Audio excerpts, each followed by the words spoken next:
네, 이 강의는 여름방학 특강반 1주차 수업을 못 들은 학생들이 1주차 내용의 문법을 채워서 들을 수 있도록 보충해주는 그런 강의라고 보시면 될 것 같습니다. 문법 강의가 있고 문학 강의가 있는데 이 수업은 문법이라고 보시면 되겠습니다. 받으신 교재 맨 앞에 목차를 보시면 문법과 도전 문학으로 나눠져 있는 걸 확인할 수 있겠습니다. 이제 저랑 문법 시간을 이제 계속 수업을 진행을 할 거고, 제가 수업할 단원들이 거기 아래 보시면 품사, 형태소와 단어, 문장과 문장 성분, 문장의 구조 이렇게 되어 있습니다. 문법 수업을 진행하기 전에 문법 전체 단원이 어떻게 이루어져 있는지부터 봐야 될 것 같습니다. 일단 우리가 의문이라는 단원이 기본적으로 있습니다. 의문은 우리가 배우셨다시피 기역, 니은, 디귿, 리을, 아야, 어여, 오요, 우이 이런 것처럼 자음과 모음이 어떻게 소리나는지에 대해서 배우는 단원이 의문이라고 볼 수 있겠죠. 그러면 이런 기역, 니은, 디귿, 리을, 아야, 어여, 오요, 우이 이런 자음과 모음이 합쳐지면 뭐가 되는 거죠? 네, 단어가 되겠죠. 단어를 우리는 품사, 여기서 형태소까지 이 단원에서 배우게 됩니다. 그래서 기역, 니은, 디귿, 리을, 아야, 어여 배웠으면 그게 합쳐진 거 단어에 대해서 배우게 되고, 단어가 합쳐지면 뭐가 되죠? 문장이 되겠죠. 문장에 대한 단원이 있고, 문장이 합쳐지면 뭐가 되겠죠? 문단이 되죠. 문단이 되고 글이 되고 이런 것들은 이제 비문학 파트로 넘어가고, 문법에서는 문장까지의 길이를 배우고 이제 문장의 의미들, 문법 요소 단원을 배웁니다. 자, 문법 요소라는 건 우리가 배웠을 수도 있는데, 사동 표현, 높임 표현, 피동 표현, 시간 표현 이런 것들을 여기서 배우는 단원입니다. 우리가 일반적으로 여기까지 공부를 하면 여기까지를 우리가 현대 문법이다 라고 이야기를 하시고, 중세국어가 있습니다. 중세국어가 있는데요. 이게 이제 여러분들이 대부분 어려워하는 내용인데, 이 중세 단독으로 배우지 않습니다. 중세라고 하면은 그냥 이 부분에 대해서 배우고 암기하면 시험 잘 볼 수 있나라고 생각을 할 수가 있는데, 그렇지 않고 중세 때의 의문, 중세 때의 품사 형태소, 중세 때의 문장, 중세 때의 문법 요소들이 현대 문법과 어떻게 다른지, 현대와 중세와 비교했을 때 어떤 차이점이 있는지를 중심으로 배우기 때문에 이 중세국어라는 단어를 하기 위해서는 이 앞에 있는 내용을 모두 다 해야 된다고 볼 수 있겠습니다. 그 다음에 이렇게 단원 구성이 되어 있다고 가정을 했을 때 우리가 학교에서는 어떤 걸 배우냐, 1학년 1학기 때 교과서에 의문이 포함되어 있습니다. 그리고 1학년 1학기 기말고사 때 이제 문법 요소가 있고요. 그 다음에 2학기에서는 중간고사와 기말고사 때 바로 중세국어가 포함되고, 하나 더 한글 맞춤법 이라는 것도 2학기 때 포함이 됩니다.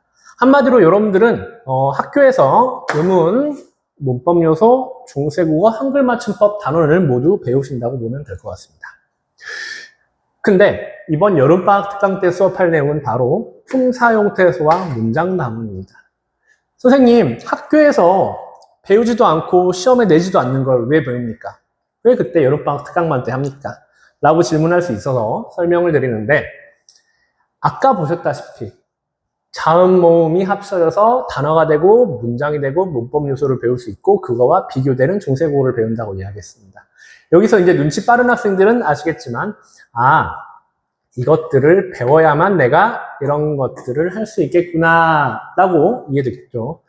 선생님, 학교에서는 그럼 수업을 안 하는데요? 라고 할 수 있는데, 초등학교 1학년 때부터 중학교 3학년 때까지 이제 교육과정 안에 이런 부분들이 전체적으로 다 녹아져 있습니다. 그래서 여러분들한테 다 수업을 했는데 여러분들이 까먹었거나 아니면은 선생님들께서 이런 거 수업할 때 살짝만 설명을 해주시다 보니 이 전체가 어떻다라는 건 배우지 못하고 이 부분들만 여러분들이 배우셨던 거예요. 그래서 이거를 사실 모르면 이런 것들을 완벽하게 이해하기가 좀 어렵습니다. 학교에서도 물론 이 부분 수업할 때 조금씩 다 알려주시는 게 전문적으로 전체 체계라든지 이런 틀에서 이런 내용이 나오는 거다라고까지는 이제 설명해줄 물리적인 시간이 부족하기 때문에 어느 부분 설명할 때 겹치는 게 있으면 조금씩 설명을 덧붙이는 방식으로 여러분들 설명을 들어왔던 거예요. 그래서 이제 상위권으로 가기 위해서는 이 부분을 제대로 모르고 있으면 여러분들이 이해할 수가 없습니다. 그래서 이 부분 수업을 오늘 진행한다. 이렇게 보시면 될 것 같고, 선생님 그럼 한글 맞춤법은 뭐예요? 라고 물어보네. 말 그대로 맞춤법입니다. 근데 맞춤법을 또 우리가 제대로 맞추려면 이런 것들을 다 중세 빼고요. 여기 현대 문법에 있는 요소들을 알고 있어야만 띄어쓰기가 왜 이렇게 되는지, 왜 이런 걸 띄어써야 되고 붙였어야 되고 이런 단어들을 써야 되고 이러한 호응 관계가 나타나는지를 알 수가 있습니다. 네, 그래서 한글 맞춤법까지. 그래서 가장 필요하고 기본이 되는 단원을 이번에 여름방학 특강반으로 3주 동안 수업을 한다 라고 보시면 될 것 같습니다. 이해되셨죠? 그러면 1페이지 품사부터 수업을 하도록 하겠습니다. 다 펴셨나요? 자, 품사. 문장 내의 기능, 형태 변화, 의미 등의 기준에 따라 공통된 성질을 가진 단어끼리 묶어놓은 갈래라고 되어 있는데, 품사 옆에다가 우리 간단하게 적어 놓겠습니다. 필기하세요. 품사는 같은 말로 단어이다, 낱말이다, 이 정도 적어 놓겠습니다. 그러니까 품사라는 말이 조금 어렵게 느껴질 수 있는데 그냥 단어다 이렇게 보시면 될 것 같아요. 그래서 그 아래에 이제 전체적인 체계가 나와 있습니다. 물론 제가 이 품사 체계표를 외우라고 학원에서 여러 차례 이야기를 해서 대부분은 어느 정도 암기를 하고 있겠지만 다시 한번 보겠습니다.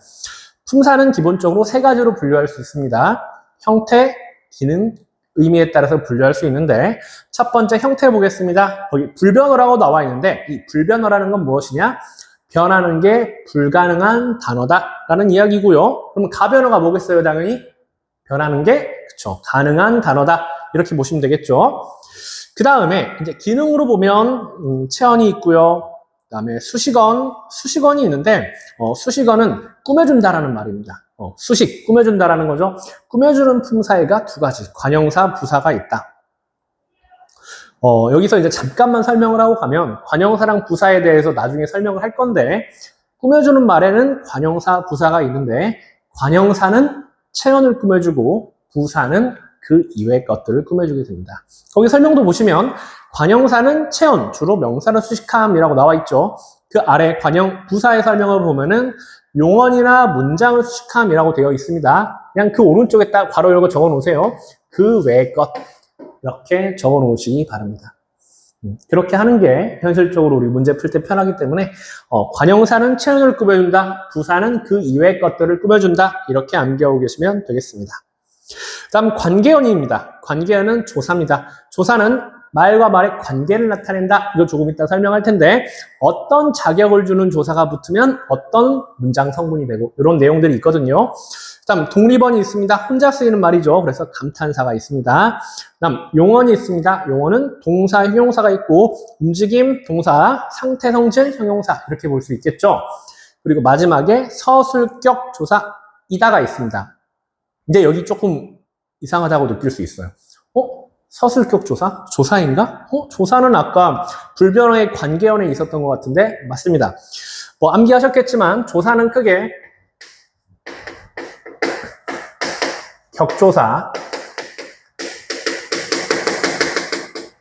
접속조사, 보호조사로 나눌 수 있는데 거기에 격조사에 주격조사, 목적격조사, 복격조사 이런 격조사가 있는데 그 중에서도 서술격 조사가 있습니다. 서술격 조사만 가변어에 해당한다. 이렇게 보시면 될 것 같아요. 물론 품사 분류로 보면 조사에 해당합니다만 불변어냐 가변어라고 했을 때 이 서술격 조사만 가변어로 빠진다 라고 볼 수 있겠습니다. 예를 들어 어떻게 보면 되냐면 불변어는 변하지 않는 말 바다 안 변하죠? 변하는 거 말해볼까요? 동사에서 먹다 먹고 먹지 변하죠? 이런 걸 가변어라고 합니다. 선생님 그러면 서술격 조사 이다는 어떻게 변합니까? 철수는 학생 이다 이면 이고 이지 이렇게 바뀔 수 있겠죠? 그래서 가변어에 해당한다라고 볼 수 있겠습니다. 그 아래 표 아래에 품사 통용이라고 나와 있습니다. 품사 통용 한 단어가 둘 이상의 품사를 갖는 현상이다 라고 나와 있는데 여러분들이 쉽게 말해서 선생님 이거는 명사, 동사 이렇게 우리는 체크를 하는데 간혹 어떤 것들은 두 개의 품사를 갖기도 합니다. 예를 들어서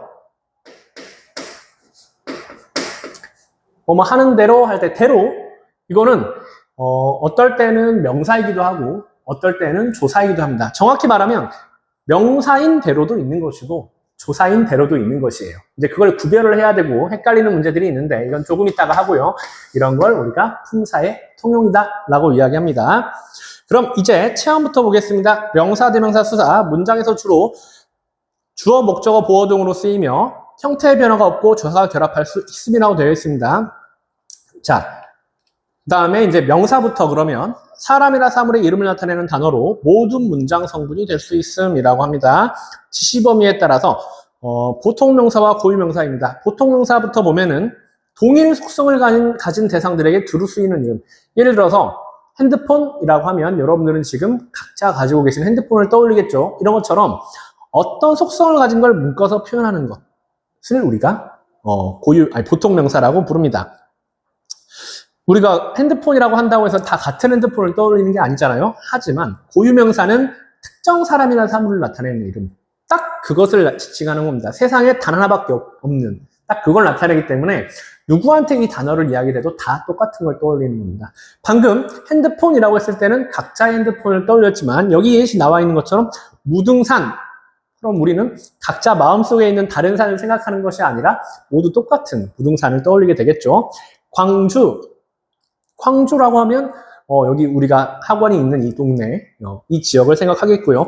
내가 생각하는 광주는 뭐 무슨 어디 섬에 있는 무슨 광주라는 도시인데 이렇게 생각하지 않잖아요. 자, 이런 게 바로 고유명사다라고 볼 수 있겠습니다. 두 번째 분류는 감정 유무에 따라합니다. 감정 유무. 그러니까 감정을 나타내는 대상이냐, 나타내지 않는 대상이냐를 구분하는 것인데 유정명사랑 무정명사로 나눌 수 있습니다. 유정명사라는 것은 있을 유자를 사용해서 감정이 있다. 없을 무자를 사용해서 무정명사 이렇게 부르는 거고요.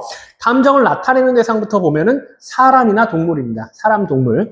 사람도 감정을 나타낼 수 있고 우리 동물 같은 경우 뭐 강아지, 개, 우리 강아지 만나러 가면은 꼬리 막 흔들면서 좋아하잖아요. 네, 이런 것들 감정을 나타낸다고 우리는 봅니다. 무정명사는 감정을 나타내지 못하는 식물이나 무생물을 가리킴이라고 합니다. 장미, 식물이죠. 책, 무생물이죠. 당연히 감정이 없죠. 그 다음에 사랑. 자, 사랑 같은 것도 감정이 없어요. 선생님, 사랑하는 감정이 있는 거 아닙니까? 라고 생각하시면 안 되고 사랑이라는 단어, 사랑이라는 존재 자체가 감정을 나타낼 수 없는 대상이죠. 이런 걸 우리가 뭐라고 부르냐면 적어 놓으세요.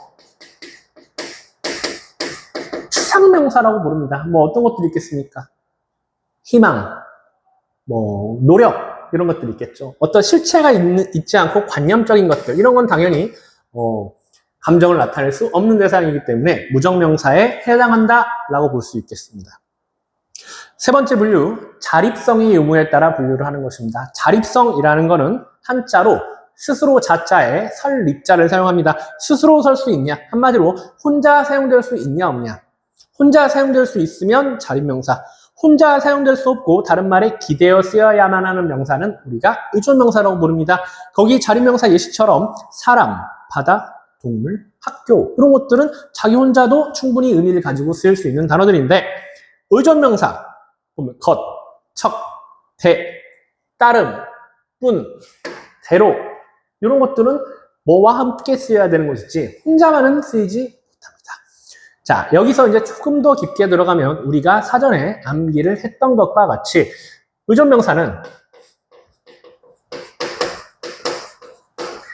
다시 두 가지로 나눠볼 수 있습니다. 자, 형식성 의존명사, 단위성 의존명사로 구분할 수 있습니다. 형식성 의존명사는 의미가 매우 희박한 의존명사들을 이야기합니다. 거기에 나와 있는 예시에 있는 것, 척, 대, 따름, 뿐이 모두 그 형식성 의존명사에 해당한다고 볼 수 있겠고요. 예를 들어서 예문 적을게요.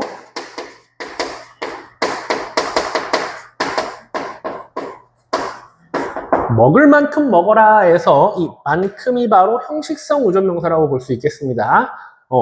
그래서 먹을 만큼이라고 이제 함께 쓰인다 볼 수 있겠죠. 단위성 의존명사는 말 그대로 단위를 나타내는 말입니다.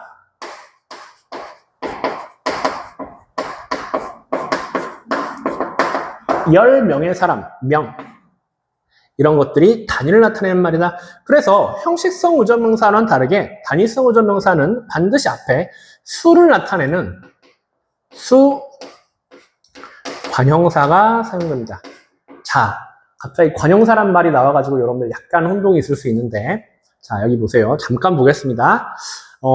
아까 위에 표에서 수식어원 배울 때 관형사와 부사 배웠습니다. 관형사는 체온을 꾸며주고 부사는 그 이외의 것들을 꾸며줍니다. 자, 관형사는 체온을 꾸며줍니다. 이거 관형사라 그랬죠. 그러면 체온을 꾸며줘야 되겠죠. 이게 체온입니까? 명이라고 돼 있잖아요. 단위성 의존명사는 의존명사입니다. 의존명사는 명사겠죠? 명사는 체온이죠? 한마디로 관형사가 체온을 꾸며주고 있는 건데, 관형사 중에서도 숫자와 관련된 수의 의미를 나타내는 관형사를 우리는 수관형사라고 부릅니다. 그래서 제가 여기다가 수관형사라고 적은 거고, 관형사에 대한 설명은 뒤에서 다시 하도록 하겠습니다. 어쨌든 의존명사는 이렇게 두 가지로 나뉘는데 어떤 특징들이 있습니까? 띄어쓰기가 되어 있네요. 의존명사는 그래서 반드시 앞말과 띄어쓴다라는 특징이 있습니다. 여기까지 알고 뒷장을 넘겨보면 시험에 가장 출제가 많이 되고 킬러 문항으로 나올 수 있는 요소가 있습니다. 바로 이 페이지 맨 상단에 주의 부분이라고 해서 의존명사와 조사의 구별이라고 나와 있는 부분입니다. 대로만큼 뿐 많은 의존명사로도 쓰이고 조사로도 쓰임. 앞에 오는 말이 관형어이면 의존명사, 체언이면 조사로도 볼 수 있음이라고 설명이 나와 있는데, 자, 의존명사로 쓰이거나 조사로 사용될 수 있다라고 합니다. 어떤 거는 의존명사로 쓰이고 어떤 거는 조사로 쓰인다. 자, 조사는 어떤 것들을 우리가 조사라고 하냐면 여기 한번 적어볼게요. 철수가 밥을 먹었다 라고 나와 있으면 이제 품사로 보겠습니다. 품사로 분류를 해보면 철수, 명사죠. 가는 주격조사입니다. 주격조사, 주어에 자격을 주는 조사라는 말입니다. 자, 밥, 명사죠. 을은 목적격 조사이고요. 먹었다는 동사입니다. 자, 주격조사, 목적격 조사, 조사의 분류에서 격조사가 있는데 격조사는 자격조사의 줄임말입니다. 어떤 것에 대한 자격을 주는 조사다. 주어의 자격을 주면 주격조사, 목적어의 자격을 주면 목적격 조사, 이렇게 볼 수 있겠습니다. 자, 그래서 이거를 아주 문장 단원에서 배우는 문장 성분으로 분류를 한다고 쳤을 때, 자, 품사는 이거 하나, 이거 하나, 이거 하나, 이거 하나, 이거 하나, 이거 하나 다 따로따로 봤잖아요. 근데 문장 성분은 이 전체 문장에서 이 덩어리가 뭘 나타내느냐 가 바로 문장 성분입니다. 그래서 좀 쉽게 이해를 하자면 품사는 사, 명사, 동사, 사자로 끝나는 거고, 문장 성분은 어로 끝납니다. 주어, 목적어, 서술어, 이런 식으로. 자, 어떻게 되냐? 이 덩어리는 명사의 주어의 자격을 주는 조사가 붙었기 때문에 주어가 되고, 명사의 목적어의 자격을 주는 조사가 붙었기 때문에 목적어가 되고, 동사는 서술어가 됩니다. 이렇게 분류할 수가 있습니다. 모든 문장은. 여기서 말하는 이게 조사가 되는 겁니다. 여러분들은 조사라는 걸 배우지 않았어도 초등학교 때부터 철수, 띄고 가, 밥, 띄고 이라고 쓴 적이 없어요. 그래서 다시 돌아와서 의존명사랑 조사랑 구별을 해야 되는데, 의존명사와 조사를 구별하는 첫 번째 방법, 의존명사는 앞말과 띄었습니다.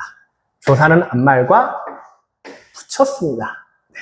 이거 기초적인 상식 알아두시고, 교재에 나와 있는 설명은 앞에 오는 말이 관형어이냐 체언이냐로 구분을 해본다고 했어요. 그러면 그 아래 표에서 첫 번째 줄 예문 보겠습니다. 의존명사를 보시면 네가 아는 대로 말해라 라고 나와 있고, 조사 쪽을 보시면 나는 나대로의 계획이 있다 라고 나와 있습니다. 대로가 지금 핵심인데, 왼쪽에 있는 대로는 의존명사 대로이기 때문에 앞말과 띄어져 있고요. 뒤쪽에 있는 대로는 조사 대로이기 때문에 앞말과 붙어 있죠. 또 하나의 차이점을 보자면 이 대로의 앞에는 관형어가 있습니다. 자, 그래서 거기선 아는 이라고 해서 알다의 기본형 알 플러스 는에서 리을 탈락이 일어나서 관형사형 전성이라 붙음으로써 아는이 관형어다 이렇게 볼 수 있겠는데 이 관형어에 대한 이야기는 다음 시간에 배우게 됩니다. 어쨌든 의존명사의 대로 앞에는 관형어가 온다. 앞에는 관형어가 온다. 앞에는 관형어가 온다. 이렇게 볼 수 있겠고요. 조사 앞에는 체언이 온다. 아까 뭐죠? 나는 나대로의 계획이 있다. 대로 앞에 나는 명사이면서 체언이죠. 네, 이렇게 구별해 볼 수도 있겠습니다. 이 두 가지 구분 방법을 다 알고 계셔야만 여러분들이 시험에서 헷갈리지 않고 완벽하게 구분해낼 수가 있겠습니다. 그 다음 대명사 보겠습니다. 사람이나 사물이나 사람, 장소 등의 이름을 대신하여 나타내는 단어로 명사의 특징을 대부분 가짐이라고 나와 있습니다. 학생들이 흔히 잘못 생각하면 대명사면 큰 명사 이렇게 생각하는 경우도 있더라고요. 대명사는 대신하는 명사입니다. 대신하는 명사할 때 대자입니다. 자, 인칭 대명사부터 보겠습니다. 1인칭, 2인칭, 3인칭으로 나눠져 있고요. 3인칭은 다시 제규칭, 미지칭, 부정칭으로 나와 있는데 자, 이 부분은 우리가 영어학원에서도 많이 배웠을 거예요. 구분하는 건 쉽게 하겠습니다. 여기 앞에, 선생님 앞에 어떤 선이 바닥에 그어져 있다고 가정을 해봅시다.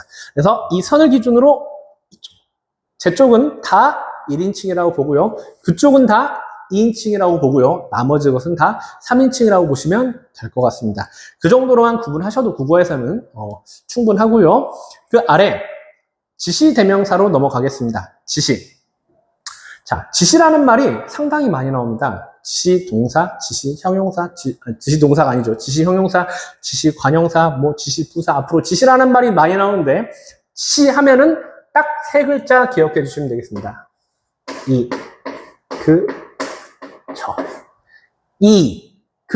저. 지시하면 뭐라고요? 이그저. 따라하세요. 지시하면 이그저입니다. 이그저. 따라하세요. 이그저. 지시하면 뭐라고요? 다시 지시하면 뭐라고요? 네, 이렇게 외워주셔야 됩니다. 제가 계속 반복해서 말하는 거는 반드시 알고 있어야 되는 것이기 때문에 또는 활용 가능성이 매우 높은 것이기 때문에 암기하고 있으라고 하는 것입니다.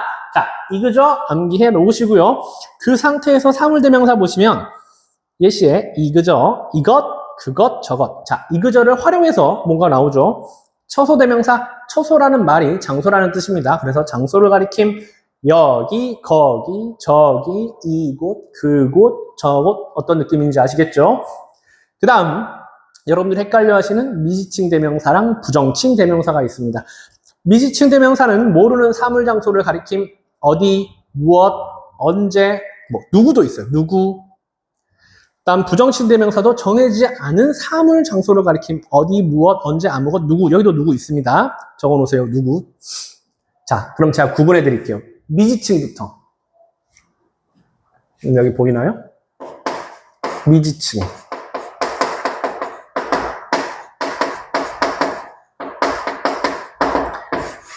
자, 미지칭은 여러분들이 번지점프 대회에 가서 번지점프를 뛴다고 합시다.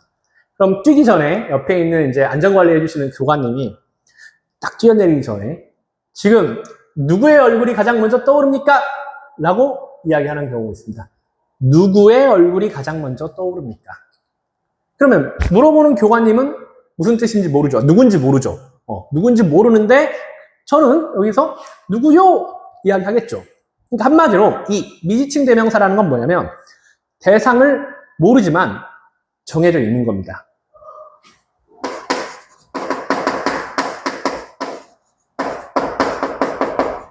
죄송합니다. 좀 작게 적을게요. 정해져 있음. 그럼 부정칭은 뭐냐? 여기에 엄청 박물관에 귀한 보석이 있어. 보석 앞에 경고문이 써져 있습니다. 누구든지 손대는 사람은 인형사상 책임을 지게 됩니다. 누구든지 손대는 사람은 누구. 여기서 말하는 누구가 바로 부정칭입니다. 뭐냐? 대상을 모르고 정해져 있지도 않음. 대상을 모르고 정해져 있지도 않은 것입니다. 이렇게 두 개를 구별해 보시면 되겠는데 그 방법이 바로 그 아래 주의라고 해서 나와 있습니다. 미지칭 대명사와 부정칭 대명사의 구별. 누구, 어디, 언제, 무엇. 어떻게 구별하냐? 1번 임의로 구별하기. 이게 가장 정확합니다. 방금 제가 말했던 대로 대상은 모르지만 일단 둘 다 몰라요. 근데 정해져 있느냐 없느냐. 이걸로 구분하는 게 가장 빠르겠습니다. 그래서 가리킬 의도나 지시 대상이 있으면 미지칭, 없으면 부정칭. 이게 가장 크고요. 두 번째, 조사 결합 여부로 활용한다. 조사를 더해보시면 됩니다. 그래서 나, 도, 든지가 결합되어 쓰이면 부정칭이 돼요. 그러면 아까 제가 미지칭 예시로 들었던 게 누구의 얼굴이 가장 먼저 떠오릅니까? 누구, 나 얼굴이 가장 먼저 떠오릅니까? 누구도 얼굴이 떠오릅니까? 누구든지 얼굴이 가장 먼저 떠오릅니까? 어색하죠. 그러면 부정칭에다가 갖다 대볼게요. 누구나 이 물건을 손대는 사람은, 누구도 이 물건을 손대는 사람은, 누구든지 이 물건을 손대는 사람은. 자연스럽죠? 이렇게 부정칭과는 결합이 좀 잘 되는 느낌이다. 3번 강세를 활용하여 구분할 수도 있다 정도까지만 알아놓고 넘어가겠습니다. 자, 그 다음 3인칭 죄기칭 대명사로 넘어가겠습니다. 주로 한 문장 안에서 앞에 나온 칭을 다시 나타내는 3인칭 대명사, 1인칭 대명사 저, 2인칭 대명사 당신과 구별해야 함이라고 나와 있는데 이 부분은 예문을 통해서 보겠습니다. 철수는 나이가 어려서 저만 한다니까? 여기서 말하는 저는 뭐예요? 앞에 나온 철수를 말하는 거죠. 저라고 하기보다는 이제 사투리로 표현을 하자면 지만 한다니까, 얘는 지만 한다니까 이렇게 많이 표현을 하는데 이게 바로 재기칭 대명사다라고 볼 수 있겠습니다. 근데 여기 구분하셔야 되는 게 저는 밥을 먹었습니다. 저는 이도혁입니다. 이렇게 나를 낮춰서 이루는 저랑은 다르다라는 거예요. 1인칭 대명사 저와 다르다라는 겁니다. 구분하셔야 되고요. 아들은 집에 들어오자마자 자기 방으로 들어갔다. 지 방으로 들어갔다. 앞에 나온 아들을 다시 한번 가리키는 거죠. 이 세 번째 예문이 약간 뇌정지가 올 수 있는데 할머니께서는 생전에 당신의 책을 많이 아끼셨다. 당신? 우리 일반적으로 당신이라고 하면은 당신 뭐야? 이렇게 약간 공격적으로 말할 것 같은 느낌이 살짝 들어요. 그러니까 당신이라고 하면 you, 당신, 너 이런 의미가 우리가 일반적으로 쓰이는데 여기서 말하는 당신은 뭐냐면 할머니를 다시 부르는데 그냥 다시 부르는 것뿐만 아니라 높여 부르는 표현입니다. 높이지 않았다고 해봅시다. 할머니께서는 생전에 자기의 책을 많이 아끼셨다. 좀 사투리로 하면 지 책을 많이 아끼셨다. 약간 싸가지가 없죠. 그래서 높이는 표현으로 당신이라고 해주는 겁니다. 마찬가지로 you랑 구분을 해주셔야 되는 겁니다. 아셨죠? 여러분들이 너무 안 쓰는 표현이다 보니까 어색하게 느끼실 수 있습니다. 다음 페이지 넘어가 보겠습니다. 수사입니다. 간단합니다. 수사는 사물의 수량이라 순서를 나타내는 단어, 양수사랑 서수사가 있는데요. 양수사는 뭐의 줄임말이냐? 써놓으세요. 수량수사의 줄임말입니다. 수량, 적을 칸이 없네요. 수량수사. 그래서 수요나 분량을 나타냅니다. 서수사는요, 순서수사의 줄임말입니다. 순서를 나타낸다. 이 정도까지만 보고 용언으로 넘어가겠습니다.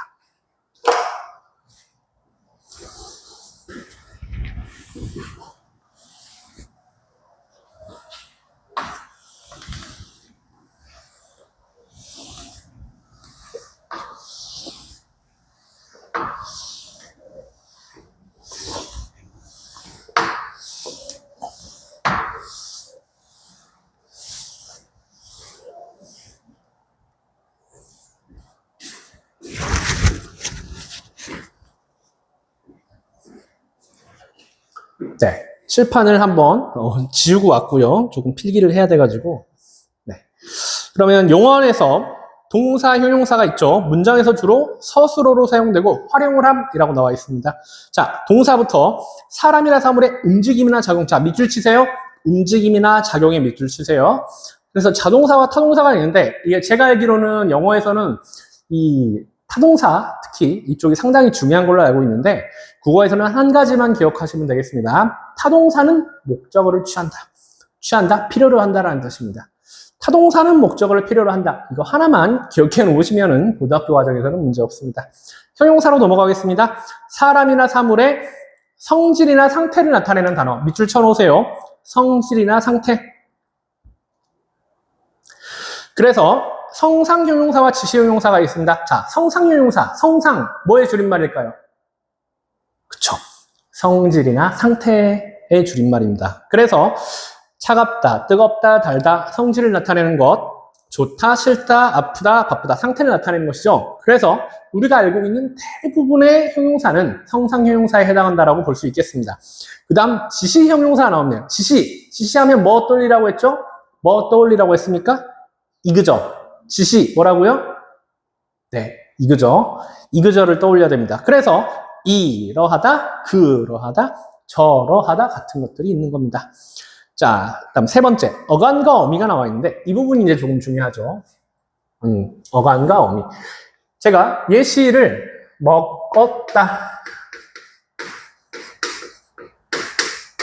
로 보도록 하겠습니다. 자, 먹었다 동사죠.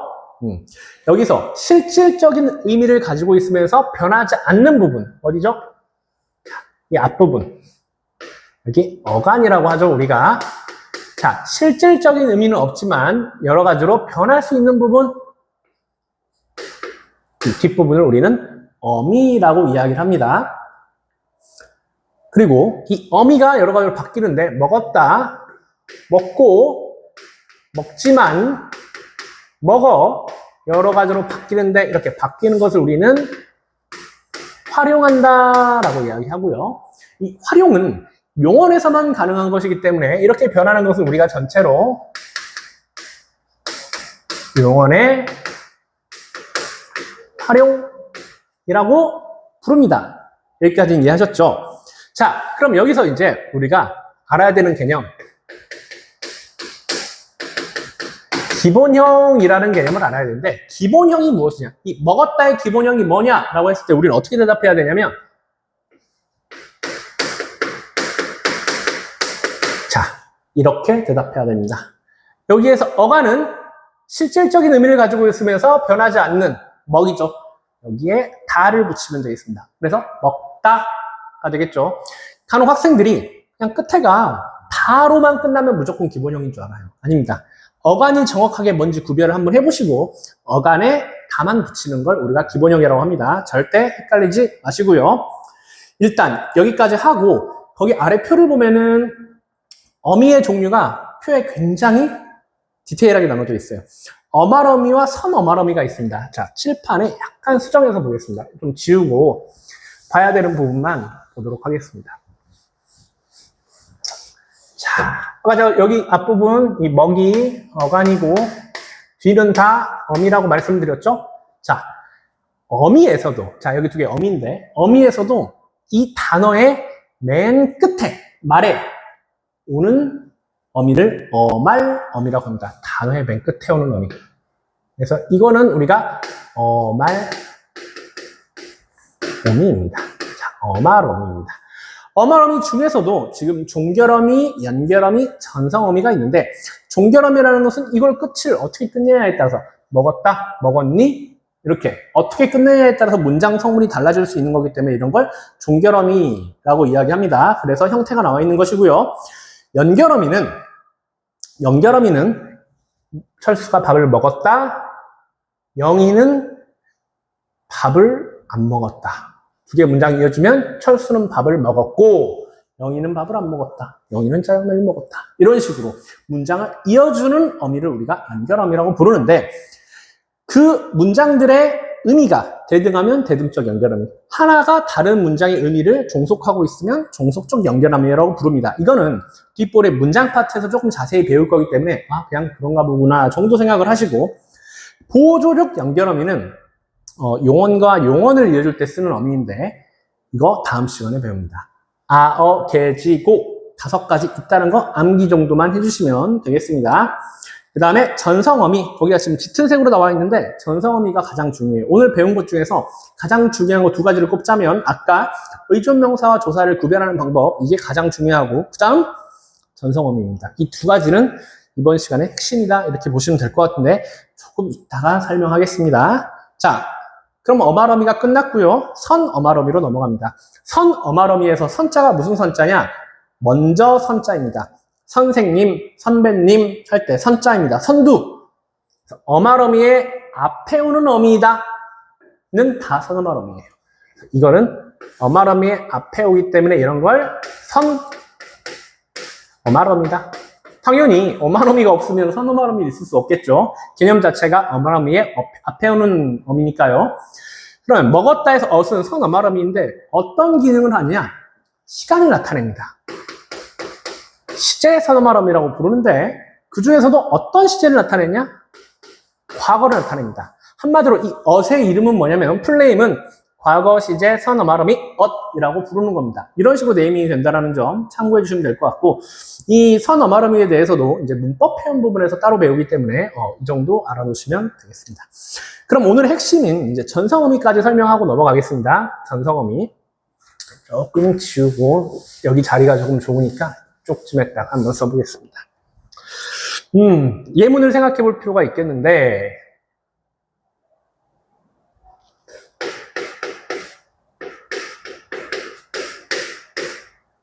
새 책이 왔다. 새로운 책을 주문해서 새 책이 왔다. 자, 그럼 품사를 분류 한번 해보겠습니다. 새, 관형사입니다. 책, 명사입니다. 이, 주격조사입니다. 왔다, 동사입니다. 문장 성분 보겠습니다. 관형사는 안 배웠으나 관형어라고 할 수 있습니다. 이거는 주어의 자격을 줬기 때문에 주어, 동사이기 때문에 서술어, 이렇게 볼 수 있겠습니다. 여기서 제가 하고 싶은 말은 뭐냐면 이 관형어에 대한 이야기입니다. 아까 품사를 배울 때 수식어에는 관형사랑 부사가 있다고 했고요. 관형사는 체언을 꾸미고 부사는 그 이외의 것들을 꾸민다라고 설명했습니다. 이것은 관형어나 부사어도 마찬가지입니다. 문장 성분으로 따졌을 때 관형어도 체언을 꾸미고요. 부사어도 그 이외의 것을 꾸미게 됩니다. 똑같거든요. 그러면 이 명사, 체언이죠. 이걸 꾸밀 수 있는 것은 관형어여야만 합니다. 그런데 어떤 경우들이 생기냐?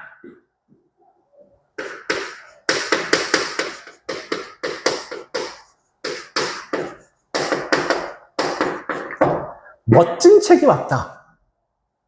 책은 책인데 어떤 책? 새 책. 책은 책인데 어떤 책? 멋진 책. 멋진이 꾸며주고 있는 거야. 명사이기 때문에 똑같죠, 지금? 명사이기 때문에 당연히 이것은 관형사이면서 관형어가 될 것 같은데 막상 구분을 해보면, 품사를 구분해보면 멋지다, 성질이나 상태죠? 형용사입니다. 문장 성분? 관형어입니다. 관형어이기 때문에 이걸 꾸밉니다. 선생님, 아까는 관형사가 체언을 꾸미고 이거는 안 되잖아요. 맞습니다. 그러면 이게 형용사임에도 불구하고 어떤 식으로 지금 체언을 꾸밀 수 있게 기능을 하냐? 바로 전성어미 덕분입니다. 전성어미는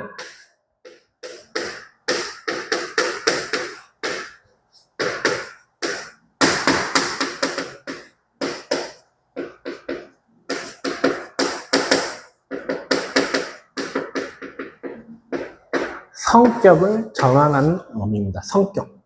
품사를 바꾸는 건 아니에요. 성격을 바꿔주는 어미입니다. 자, 어미이기 때문에 앞에는 뭐가 오겠어요? 어간이 오겠죠. 이거는 용언이겠죠. 이런 관점에서 다시 멋진을 보겠습니다. 사실 이 멋진이라는 것은 기본형이 뭐예요? 기본형. 멋지다가 되겠죠. 멋지다, 멋지고, 멋지지 이렇게 바뀔 수 있으니까 멋지.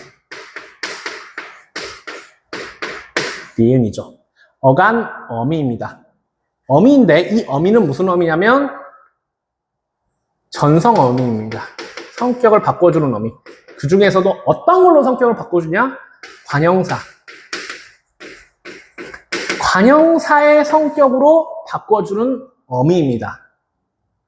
그래서 이것의 품사는 여전히 형용사이지만 관형사형 전성어미 니은이 붙음으로써 이것이 관형사의 기능을 하도록 만들어주는 겁니다. 따라서 이게 이 이체원을 꾸밀 수 있게 되는 겁니다. 이해하셨습니까? 마찬가지로 명사형도 마찬가지고 부사형도 마찬가지입니다. 그래서 이것이 붙으면 그것의 기능을 추가로 하게 해준다. 이렇게 보시면 되겠습니다. 이해하셨습니까? 여기까지 하면 오늘의 진도가 모두 끝났습니다. 원래 수업은 이거보다 좀 더 디테일하고 길긴 하지만 이제 이것은 어쩔 수 없이 2주차 수업을 따라가기 위한 인터넷 강의이기 때문에 교재를 보고 이 정도 참고해서 수업을 열심히 들어보시고 혹시 이 강의를 들었는데도 잘 모르겠는 부분이 있으면 선생님한테 다음 시간에 꼭 와서 질문을 할 수 있도록 하겠습니다. 아셨죠? 그러면 문법 강의는 여기서 마치도록 하겠습니다. 수고하셨습니다.